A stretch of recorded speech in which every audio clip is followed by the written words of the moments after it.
கேக்கை பார்த்தோன்னே பயந்துட்டாங்க எங்களோட ஒய்ஃப். அப்படி எதுக்கு இந்த கேக் வெட்டுறோன்னு சொல்கிறோம் வாங்க. Hello guys, welcome to ST couples vlogs. இன்றைக்கி தான் எங்களோட வீடியோ பார்க்குறீங்கன்னு சொன்னீங்கன்னா ஒரு சப்ஸ்கிரைப் தட்டிக்கோங்க அப்படின்னு சொல்லி போட்டு நாங்கள் எங்களோட டயானாசிக் சேனலுக்கு 1K சப்ஸ்கிரைபர் வந்தனால எங்களோட ஒய்ஃபுக்கு தெரியாமல் நான் சர்ப்ரைஸ் பண்ணலான்னு ஒரு ரெஸ்டாரண்ட்டுக்கு கூட்டி போயிட்டு ஒரு கேக் ஒன்று ஆர்டர் பண்ணி வெட்டுன்னு அதில் அவங்க சர்ப்ரைஸ் ஆகி யாருக்கோ கேக் கொண்டு வராங்கன்னு அப்படியே ஸ்டன் ஆகி போய் நின்றுட்டாங்க. அப்புறம் நாங்கள் என்ன செஞ்சோம்னு சொன்னால் அவங்களோட ஃபேஸை பார்த்தாலே தெரியும் எப்படி ஒரு ஷொக்கில் இருக்காங்கன்ட்டு. அதுக்கப்புறம் கேஷுவல் ஆகிட்டாங்க. ஒரு 5 செகண்டு கழிச்சதுக்கப்புறம் பார்ட்டி பேப்பரும் இல்லை, பட்டாசும் இல்லை. அதுக்கப்புறம் நாங்கள் ஒரு போஸ்டர் டக்குண்டு ரெடி பண்ணி 1K சப்ஸ்கிரைபர் உங்கள் ஒய்ஃபோட சேனலுக்கு 1K சப்ஸ்கிரைபர் வந்தனால நாங்கள் இப்போ கேக் வெட்ட போகிறோம். உங்களோட வாழ்த்துக்களை கமெண்டில் அடிங்க.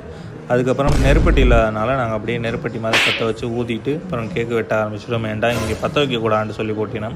எங்களுடைய சின்ன நினைவுகளை உங்களுக்கு தெரியப்படுத்தணும் விரும்புகிறோம். அதற்காக எங்களுடைய சேனலை சப்போர்ட் பண்ணுங்கள், சப்ஸ்கிரைப் பண்ணுங்கள் கைஸ். நிறைய பேர் சப்ஸ்கிரைப் பண்ணாமல் பார்த்துக்கிருக்கீங்கன்ட்டு நான் நினைக்கிறேன். அதுக்கப்புறம் எனக்கு ஊட்ட வெளிக்கிட்டதுக்கப்புறம் நானும் மறுபடியும் அவாவுக்கு ஊட்ட வெளிக்கிட்டேன். அதுக்கப்புறம் உங்களுக்கும் ஊட்டுறேன். எங்களோட மாமியும் உட்காந்து இருந்தினோம். அப்புறம் அவங்களுக்கும் மூடி போட்டு செலிப்ரேஷனை ஸ்டாப் பண்ணிட்டோம் கைஸ். சீக்கிரத்தில் நம்ம எஸ்டி கப்புள்ஸ் விலாக்ஸுக்கும் இந்த செலிப்ரேஷன் பண்ணவங்க கைஸ் எல்லாம் உங்களோட கையில் தான் இருக்குது. பாய்.